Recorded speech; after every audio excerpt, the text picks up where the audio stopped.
Hey guys, DJ here for Next Level Coaching, and this is the current Cloudpost list that I am running. Let's get to card choices. You'll notice the Swamp in the deck. It's for the Grim Harvest. I'll get to that in a second. But the removal spell lineup has changed slightly.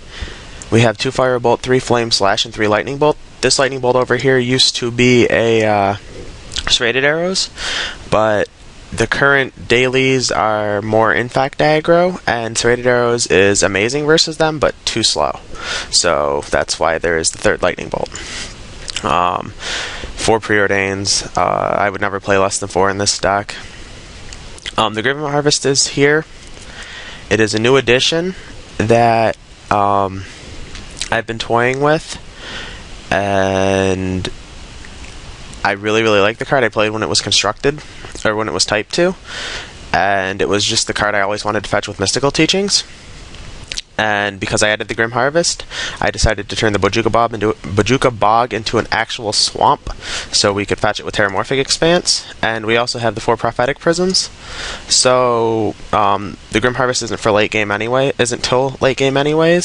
So by then we will have a black source to be able to start looping our Muldrifters or Ulamog's Crusher, and that just generates an insurmountable card advantage for the control mirrors.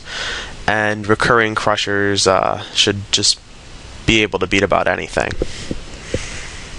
The Counterspell lineup, we are currently running 3 Condescend, 2 Mana Leak, a Prohibit. I'm really not a fan of Mana Leak in this deck, but that being said, it's better against the decks that are performing well than cards like Prohibit are. And the Condescends are nice for... they serve basically the same role as Mana Leak while not being dead in the late game. We have still the 1 Stagger Shock. I don't know how I feel about the card. I kind of don't want it in my deck. I'd really rather like to play a Doomblade in here, but I don't think the mana base can support an actual Doomblade in the main deck. So we're running with Stagger Shock until I find a better card. 1 Capsize, that's all you need. And everything else is pretty much the same as it has been. I'm looking forward for the Innistrad release on Magic Online, because I think this deck gains a lot from Forbidden Alchemy, and I think Forbidden Alchemy might be what helps push this deck way over the top in terms of power level. And onto the sideboard. We have our anti-affinity cards. Shattering Pulse, 2 Gorilla Shaman, 2 Ancient Grudge. Builder's Bane is just too slow. The goal against affinities, you have to make it to the late game, and if you make it to the late game, you can't really lose to them. So all these cards are in all the anti-affinity cards in the sideboard. Keep that in mind.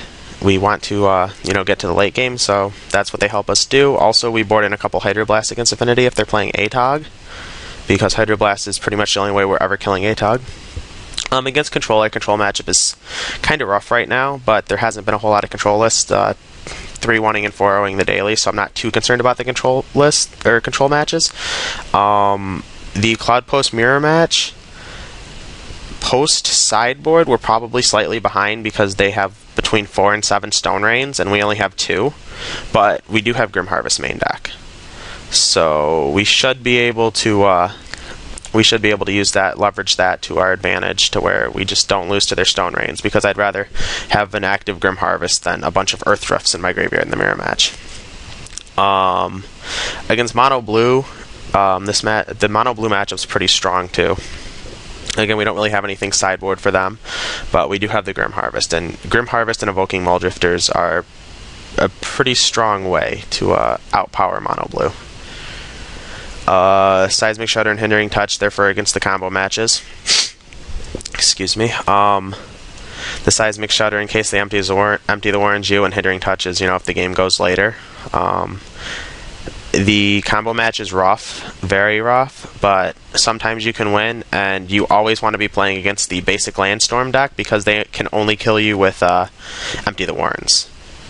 Whereas the Invasion Sackland version has Grape Shot to completely nullify your Seismic Shudder. Like, they have to fight through a Seismic Shudder, the basic land version does.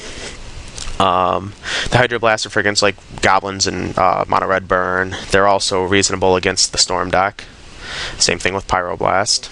And the lone serrated arrows is in here for against random aggro decks, like if we play against, say, White Weenie, or if our match against Infect goes to the late game, we're not unhappy to have an arrows. That being said, you never want one in your opening hand against Infect. And that's about it. We're going to go play some games with it, and they'll be posted up shortly. Thanks for watching.